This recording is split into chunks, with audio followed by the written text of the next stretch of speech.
ಹೊನ್ನು ಮಣ್ಣು. ಈ ಜಗತ್ತಿನಲ್ಲಿ ಏನೇ ಕ್ರೈಮ್ ಆಗಲಿ ಅದರ ಹಿಂದಿರೋದು ಈ ಮೂರೇ ಕಾರಣ. ಅಪರಾಧ ಮಾಡುವಾಗ ಪಾಪಿಗಳ ಮನಸ್ಸಲ್ಲಿ ದುರಾಸೆ, ಮೋಹ, ಆಕ್ರೋಶ, ಕಾಮ ಹೀಗೆ ಏನಿರುತ್ತೋ ಏನೋ. ಆಗಬಾರದು ಆಗಿ ಸಿಕ್ಕಿಬಿದ್ದ ಮೇಲೆ ಪ್ರತಿಯೊಬ್ಬ ಅಪರಾಧಿಗೂ ಅನಿಸೋದು ಮನಸ್ಸಿನಲ್ಲಿ ಕಾಡೋ ಮೊದಲ ಮತ್ತು ಕೊನೆಯ ಪ್ರಶ್ನೆ ಒಂದೇ, ಇದೆಲ್ಲ ಬೇಕಿತ್ತ? ಇದೇ ಹೊತ್ತಿನ ವಿಶೇಷ ರೌಡಿ ಮತ್ತು ಇನ್ಸ್ಪೆಕ್ಟರ್. ನಾನು ಕೀರ್ತಿಶ್ರೀ.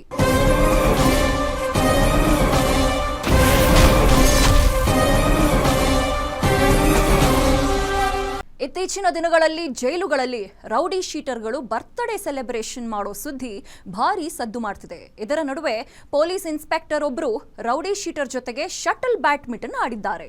ಈ ಮೂಲಕ ಬೇಲಿಯೇ ಎದ್ದು ಹೊಲ ಮೇಯುವ ಗಾದೆ ನೆನಪು ಮಾಡಿಸಿದ್ದಾರೆ. ಜೊತೆಗೆ ತಮ್ಮ ಠಾಣೆಯಲ್ಲಿ ಕಾಂಗ್ರೆಸ್ ನಾಯಕರ ದರ್ಬಾರ್ಗೂ ಅವಕಾಶ ಮಾಡಿಕೊಟ್ಟಿದ್ದಾರೆ. ಈ ಘಟನೆ ನಡೆದಿರೋದು ಎಲ್ಲಿ ಅಂತ ತೋರಿಸ್ತೀವಿ ನೋಡಿ.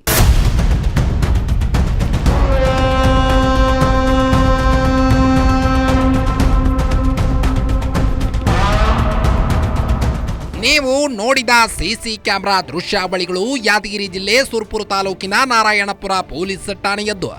ಹೀಗೆ ಚೇರ್ನಲ್ಲಿ ಕೂತು ಸಾರ್ವಜನಿಕರ ದೂರು ದುಮ್ಮಾನ ಆಲಿಸ್ತಿರೋದು ಪೊಲೀಸ್ ಅಧಿಕಾರಿಯಲ್ಲ, ಬದಲಿಗೆ ಕಾಂಗ್ರೆಸ್ ನಾಯಕ.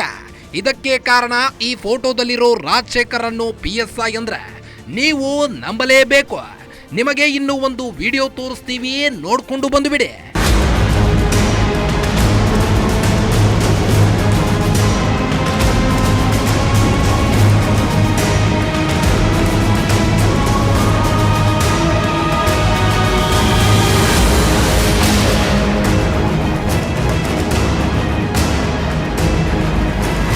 ಪೊಲೀಸ್ ಠಾಣೆ ಎದುರಿನ ಗ್ರೌಂಡ್ನಲ್ಲಿ ಶಟಲ್ ಬ್ಯಾಡ್ಮಿಂಟನ್ ಆಡ್ತಿರೋ ಪೊಲೀಸಪ್ಪ. ಆತ ಆಟ ಆಡ್ತಿರೋದು ಯಾರ ಜೊತೆ ಗೊತ್ತಾ?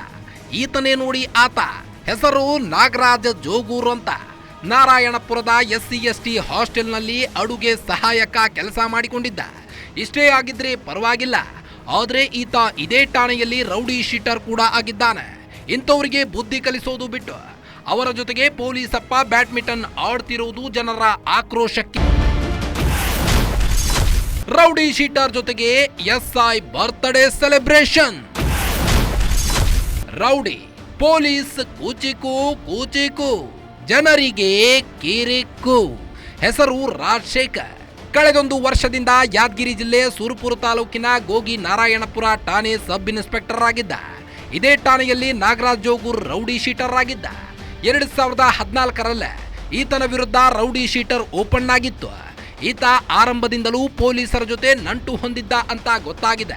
ಹಿಂದಿನಿಂದಲೂ ರಾಜಕೀಯ ಪಕ್ಷದ ಹೆಸರು ಹೇಳಿಕೊಂಡು ಸಾರ್ವಜನಿಕರನ್ನ ಹೆದರಿಸೋ ಕೆಲಸ ಮಾಡ್ತಿದ್ದ. ಠಾಣೆಗೆ ದೂರು ನೀಡಲು ಬರೋ ಸಾರ್ವಜನಿಕರಿಗೆ ಹೆದರಿಸಿ ಕೆಲವರ ವಿರುದ್ಧ ದೂರು ನೀಡದಂತೆ ನೋಡಿಕೊಳ್ತಿದ್ದ. ಇದೇ ಕಾರಣಕ್ಕೆ 2014ರಲ್ಲಿ ಅಂದಿನ DYSP ಈತನ ವಿರುದ್ಧ ರೌಡಿ ಶೀಟರ್ ಓಪನ್ಗೆ ಅನುಮತಿ ನೀಡಿದ್ರು. ಇದಕ್ಕೆ ಸಾಕ್ಷಿ ಇಲ್ಲಿದೆ ನೋಡಿ. ರೌಡಿ ಶೀಟರ್ ಜೊತೆ ಸಂಬಂಧದ ಬಗ್ಗೆ ವಿಚಾರಣೆಗೆ ಆಗ್ರಹ. ಜಿಲ್ಲಾ SPಯನ್ನ ಆಗ್ರಹಿಸಿದ ಮಾಜಿ ಶಾಸಕ ರಾಜು ಗೌಡ. ಯಾವಾಗ ರೌಡಿ ಶೀಟರ್ ಜೊತೆ ಪೊಲೀಸ್ ಸಬ್ ಇನ್ಸ್ಪೆಕ್ಟರ್ ಬ್ಯಾಡ್ಮಿಂಟನ್ ಆಡ್ತಿರೋ ವಿಡಿಯೋ ಹೊರಗೆ ಬಂತು, ಸುರಪುರದ ಮಾಜಿ ಶಾಸಕ ರಾಜು ಗೌಡ ವಿಚಾರಣೆ ನಡೆಸುವಂತೆ ಆಗ್ರಹಿಸಿದ್ದಾರೆ. ಈ ಕುರಿತು ಜಿಲ್ಲಾ SPಯನ್ನ ಆಗ್ರಹಿಸಿರೋ ರಾಜು ಗೌಡ, ಒಬ್ಬ SI ಹೀಗೆ ರೌಡಿ ಶೀಟರ್ ಜೊತೆ ಸಂಬಂಧ ಇಟ್ಟುಕೊಂಡಿದ್ರೆ ಸಾರ್ವಜನಿಕರಿಗೆ ನ್ಯಾಯ ಸಿಗುತ್ತಾ ಅಂತ ಪ್ರಶ್ನಿಸಿದ್ದಾರೆ. ಅಲ್ಲದೆ ರೌಡಿ ಶೀಟರ್ ಹೇಗೆ ತನ್ನ ಪ್ರಭಾವ ಬಳಸಿ ದೂರು ನೀಡಲು ಬಂದವರನ್ನ ಹೆದರಿಸಿದ್ದಾನೆ ಅಂತ ಆರೋಪಿಸಿದ್ದಾನೆ. ನೋಡ್ರಿ, ರಾಜಶೇಖರ್ ಅಂತೇಳಿ ನಾರಾಯಣಪುರ ಒಬ್ಬ PSI ಇದ್ದಾನೆ. ಯಾರೇ ಕಂಪ್ಲೇಂಟ್, ಸಾರ್ವಜನಿಕರು ಕಂಪ್ಲೇಂಟ್ ಕೊಡೋಕೆ ಹೋದ್ರೆ ಕಂಪ್ಲೇಂಟ್ನ ತೊಗೊಳಂಗಿಲ್ಲ. ಅಲ್ಲಿ ಒಬ್ಬ ರೌಡಿ ಸೀಟ್ರು ನಾಗರಾಜ್ ಅಂತ ಇದ್ದಾನೆ. ಅವ್ನು ಏನು ಹೇಳ್ತಾನೆ ಅದನ್ನಷ್ಟೇ ತೊಗೊತಾರೆ. ಅದೇ ರೌಡಿ ಸೀಟ್ರು ನಾಗರಾಜು ಒಬ್ರಿಗೆ ಹೊಡೆದು ವೀಡಿಯೋಗಳು ಬಂದ್ರು ಹೋಗಿ ಅವ್ರು ಕಂಪ್ಲೇಂಟ್ ಕೊಡೋಕೆ ಹೋದ್ರೆ ತೊಗೊಳಿಲ್ಲ. ಅವನು ಕಂಪ್ಲೇಂಟ್ ಕೊಡೋಕೆ ಹೋದವನು ಕುಂದಿರ್ಸ್ಕೊಂಡು ಅವ್ನು ನಾಗರಾಜನ ಕರ್ಸ್ಕೊಂಡು ಅವ್ರ ಕಡೆಯಿಂದ ಅವ್ರ ಮೇಲೆ ಒಂದು ಕೇಸ್ ಹಾಕ್ಬೇಕಂತೇಳಿ ಪ್ಲ್ಯಾನ್ ಮಾಡಿ ಮುಚ್ಚಳಿಕೆ ಬರೆದು ಅವರಿಗೆ ಬೈದು ಕಾಂಪ್ರಮೈಸ್ ಮಾಡಿ ಕಳಿಸೋಂಥ ಕೆಲಸವನ್ನು ಮಾಡಿದ. ಮೊನ್ನೆ ಅವ್ನು ಬರ್ತ್ಡೇ ಆಚರಣೆ ಮಾಡಿದ್ದಾರೆ. ಆ ಬರ್ತ್ಡೇದಲ್ಲಿ ಅವ್ನು ನಾಗರಾಜು ಅನ್ನೋ ರೌಡಿ ಸೀಟ್ರು ನಿಂತು ಇವನಿಗೆ ಮಾಲಾರ್ಪಣೆ ಮಾಡಿ ಎಲ್ಲ ಮಾಡಿ ಇದು ಮಾಡಿದ್ದಾನೆ. ಮತ್ತು 24 ತಾಸು ಅವರು ಆಫೀಸ್ ಮುಂದೆ ಶಟ್ಲ್ಗಾಕ್ ಆಡೋಂಥ ಕೆಲಸವನ್ನು ಅವ್ರು ಮಾಡ್ತಾರೆ. ಒಬ್ಬ PSI ಆಗಿ ರೌಡಿ ಸೀಟ್ರು ಕೂಡ ಇಷ್ಟು ಅನ್ಯೋನ್ಯ ಇದ್ರ ಮೇಲೆ ಸಾರ್ವಜನಿಕರು ಏನು ನ್ಯಾಯ ಕೊಡ್ತಾರೆ? ಅದಕ್ಕೆ ಅವನು ರೌಡಿ ಸೀಟ್ರದ್ದು ಅವನು ಏನು ಸಂಬಂಧ ಇದೆ ಅದ್ರ ಬಗ್ಗೆ SP ಅವರು ವಿಚಾರ ಮಾಡಬೇಕು.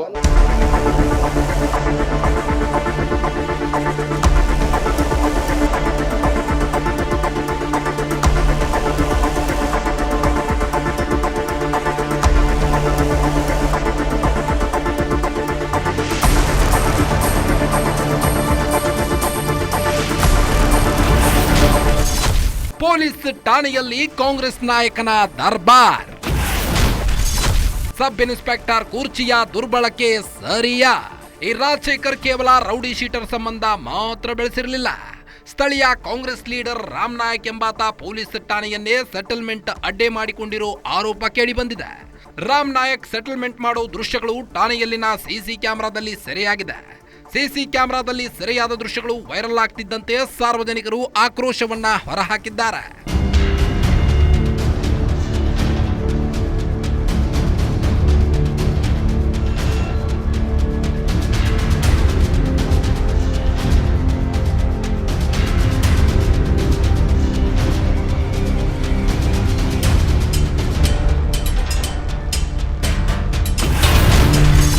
ಸುರಪುರ ಪೊಲೀಸರಿಗೆ ಸಿಗುತ್ತಿಲ್ವಾ ಸೂಕ್ತ ರಕ್ಷಣೆ? ಸುರಪುರ ಶಾಸಕರು ಪೊಲೀಸರಿಗೆ ಕಿಮ್ಮತ್ತು ನೀಡ್ತಿಲ್ವಾ? ಸುರಪುರದಲ್ಲಿ ಪೊಲೀಸರಿಗೆ ಸೂಕ್ತ ರಕ್ಷಣೆಯೇ ಇಲ್ಲವಾಗಿದೆ ಅಂತ ರಾಜು ಗೌಡ ಆರೋಪಿಸಿದ್ದಾರೆ. ಕೆಲ ದಿನಗಳ ಹಿಂದೆ ನಿಂಗಣ್ಣ ಅನ್ನೋ ಪೊಲೀಸ್ ಕಾನ್ಸ್ಟೇಬಲ್ ಮೇಲೆ ಶಾಸಕರು ಸೋದರರು ಹಲ್ಲೆ ಮಾಡಿದ್ದಾರೆ. ಅಲ್ಲದೆ ಆತನನ್ನ ಫಾರ್ಮ್ ಹೌಸ್ ನಲ್ಲಿ ಕೂಡಿ ಹಾಕಿದ್ರು.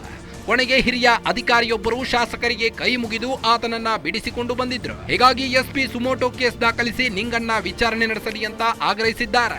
ನೋಡ್ರಿ, ಅವ್ರು ಗುರುತಿಸೋದ್ರಿಂದ ಇವತ್ತು ಪ್ರಾಬ್ಲಮ್ ಏನಾಗ್ತದೆ ಅಂದ್ರೆ, ನಿಂಗಣ್ಣ ಅಂದ ಒಬ್ಬ ಪೊಲೀಸ್ 3ನೇ ತಾರೀಕು 11 ಗಂಟೆಗೆ ಅವ್ನು ಕಿಡ್ನಾಪ್ ಮಾಡ್ತಾರೆ. ಕಾಂಗ್ರೆಸ್ ಶಾಸಕರ ಸೋದರರು ಕಿಡ್ನಾಪ್ ಮಾಡಿ ಅವನಿಗೆ ಸಿಕ್ಕಾಪಟ್ಟೆ ಹೊಡೆದು ಒಂದು ಗೋಡಾನ ಒಂದು ಫಾರ್ಮ್ ಹೌಸ್ನಾಗ ಕೂಡಿ ಹಾಕ್ತಾರೆ. ಒಬ್ಬ IR ಆಫೀಸರ್ ಹೋಗಿ ದಣಿ ಬಿಡ್ರಿ ಅಂತೇಳಿ ಕೈ ಮುಗಿದು 2 ಗಂಟೆಗೆ ಹೋಗಿ ಕೈಕಾಲು ಬಿದ್ದವನು ಬಿಡಿಸ್ಕೊಂಡು ಬರ್ತಾರೆ. ಇವ್ರು ಇಂಥವ್ರು ಆ ರೌಡಿ ಸೀಟ್ರುಗಳಿಗೆ ಸಪೋರ್ಟ್ ಮಾಡೋದ್ರಿಂದ ಪೊಲೀಸರಿಗೆ ಹೊಡೆಯೋಂಥ ಕೆಲಸ ಸುರ್ಪುರ್ನಲ್ಲಿ ಆಗ್ತದೆ. ಇನ್ನು ಪೊಲೀಸರಿಗೆ ರಕ್ಷಣೆ ಇಲ್ಲ ಅಂದಮೇಲೆ ಸಾರ್ವಜನಿಕರಿಗೇನು? ಅವ್ರೇನೋ ಕೆಲವೊಂದು ಉಸಿಗಿನ ಲಾರಿಗಳು ಶಾಸಕರು ಹೇಳಿದವ್ರದ್ದು ಬಿಟ್ಟಿದ್ರಂತ, ಇವ್ರದ್ದೇನೋ ಸ್ಟಾಪ್ ಮಾಡಿ ಹಿಡಿದ್ರಂತ, ನಂದು ಹೆಂಗೆ ಹಿಡಿದಲ್ಲಿ ಅಂತ ಕರ್ಕೊಂಡು ಹೋಗಿ ಹೊಡೆದಾರೆ. ಶಾಸಕರ ಸಹೋದರರಿಂದನೇ ಅಲ್ಲಿ ಆಗಿರೋದು. ಕಂಪ್ಲೇಂಟ್ ಯಾವ ಲೆಕ್ಕ ಮೇಲೆ ಕೊಡ್ತಾನೆ? ನಿಂಗಣ್ಣನಿಗೆ ಹೊಡೆದ ಮೇಲೆ ಅವ್ರು IR ಆಫೀಸರ್ ಹೋಗಿ ಕೈಕಾಲು ಬಿದ್ದು ದಣಿ ಅಂತೇಳಿ ಬಿಡಿಸ್ಕೊಂಡು ಬಂದ ಮೇಲೆ ಇನ್ನು ನಾನು ಕಂಪ್ಲೇಂಟ್ ಕೊಟ್ಟರೆ ನನ್ನ ಜೀವ ಹೋಗ್ತದೆ. ಹೋಗ್ಲಿ, ಮಾನಂತರ ಹೋಗ್ಯದ, ಬಂಡಿಗೇಡಿಯಾಗಿ ನಾನು ಬದುಕ್ತೀನಿ. ಇದು 1ನೇ ಸಾರಿ ಅಲ್ಲಿ 2ನೇ ಸಾರಿ ಅವ್ನಿಗೆ ಹೊಡೆಯೋದು. ಬಂಡಿಗೇರಿಯಾಗಿ ನಾನು ಬದುಕ್ತೀನಿ, ಪ್ರಾಣ ಹೋಯ್ತಾನೆ, ಹೆಂಡ್ರ ಮಕ್ಳ ಗತಿ ಏನಂತ ಅವ್ರು ಕಂಪ್ಲೇಂಟ್ ಕೊಡೋಕ್ಕೆ ಮುಂದಾಗ್ತಿಲ್ಲ. ಅದಕ್ಕೆ ಸೋಮೋಟ ಕೇಸ್ ತೊಗೋಬೇಕಾಗ್ತದೆ, ಎನ್ಕ್ವೈರಿ ಮಾಡಬೇಕಾಗ್ತದೆ. ನಾನು SP ಅವ್ರಿಗೆ ಇಷ್ಟೇ ಹೇಳೋದು, ನೀವು ಬೇರೆ ಬೇರೆ ಕೆಲಸಗಳನ್ನ ಇವತ್ತು ನಾನು ಏನಾದರೂ ದೂರು ಕೊಟ್ಟಂದರೆ ಅದು ಒಂದು ರಾಜಕೀಯ ದೂರ ಆಗ್ತದೆ. ನೀವು ಬೇರೆ ಸೋಮೋಟೋ ಕೇಸ್ ಯಾವ ತೊಗೊಂತೀರ ಆ ಥರ ಸೋಮೋಟೋ ಕೇಸ್ ತೊಗೊಳ್ರಿ. ಆವತ್ತಿನ ದಿವಸ ಒಂದು ವೇಳೆ ನಿಂಗಪ್ಪ ಅವ್ನು ಎಲ್ಲಿ ಜಾಬ್ ಅವ್ನ ಕೆಲಸ ಇತ್ತು, ಎಲ್ಲಿ ಅವ್ನಿಗೆ ಪೋಸ್ಟಿಂಗ್ ಇತ್ತು, ಅಲ್ಲಿರಲಾರ್ದ ಅಲ್ಲೇ ಹಾಕೋದು, ಅವ್ರು ತೋಟದಾಗ ಹಾಕಿದ್ದ ಖರ್ಚು ಅವ್ನು ಎನ್ಕ್ವೈರಿ ಮಾಡಿರಿ. ಅವ್ನು ನಿಂಗಪ್ಪಗೆ ನಿನಗೇನಾದರೂ ನಾವು ಡಿಪಾರ್ಟ್ಮೆಂಟ್ ಇರ್ತೀವಿ, ಚಿಂತೆ ಮಾಡಬೇಡ, ನಿನ್ನ ಜೀವಕ್ಕೆ ನಾವು ರಕ್ಷಣೆ ಕೊಡ್ತೀವಿ ಅಂತ ಹೇಳಿದ್ರಂದ್ರೆ ಅವ್ರು ಕಂಪ್ಲೀಟ್. ಗ್ಯಾರಂಟಿ ನ್ಯೂಸ್ ವರದಿ ಮಾಡಿತು ಬಿಗ್ ಇಂಪ್ಯಾಕ್ಟ್. ಸುದ್ದಿ ಪ್ರಸಾರ ಆಗ್ತಿದ್ದಂತೆ SI ಸಸ್ಪೆಂಡ್ ಮಾಡಿದ SP. ನಿಮ್ಮ ಗ್ಯಾರಂಟಿ ನ್ಯೂಸ್ ನಲ್ಲಿ SI ರಾಜಶೇಖರ್ ಆಟಾಟೋಪಗಳ ಕುರಿತು ವಿಸ್ತೃತ ವರದಿ ಪ್ರಸಾರವಾಗಿತ್ತು. ಗ್ಯಾರಂಟಿ ನ್ಯೂಸ್ ನಲ್ಲಿ ವರದಿ ಪ್ರಸಾರ ಆಗ್ತಿದ್ದಂತೆ ಯಾದಗಿರಿ SP ಎಚ್ಚೆತ್ತುಕೊಂಡಿದ್ದಾರೆ. ತಕ್ಷಣವೇ ಉಡಾಳಿ SI ರಾಜಶೇಖರ್ ಅಮಾನತು ಮಾಡಿ ಆದೇಶ ಹೊರಡಿಸಿದ್ದಾರೆ. ಇದು ನಿಮ್ಮ ಗ್ಯಾರಂಟಿ ನ್ಯೂಸ್ ಜನಪ್ರಿಯತೆಗೆ ಸಾಕ್ಷಿಯಾಗಿದೆ. ಅಲ್ಲದೆ ನಿಮ್ಮ ಗ್ಯಾರಂಟಿ ನ್ಯೂಸ್ ಶುರುವಾದ ಕೆಲವೇ ತಿಂಗಳಲ್ಲಿ ರಾಜ್ಯದ ಮೂಲೆ ಮೂಲೆಗಳನ್ನ ತಲುಪುತ್ತಿದೆ, ಕನ್ನಡಿಗರ ಮನೆ ಮನಗಳನ್ನ ಮುಟ್ಟುತ್ತಿದೆ ಅನ್ನೋದಕ್ಕೆ ಅತ್ಯುತ್ತಮ ಉದಾಹರಣೆಯಾಗಿದೆ ಎಂದರೆ ತಪ್ಪಲ್ಲ.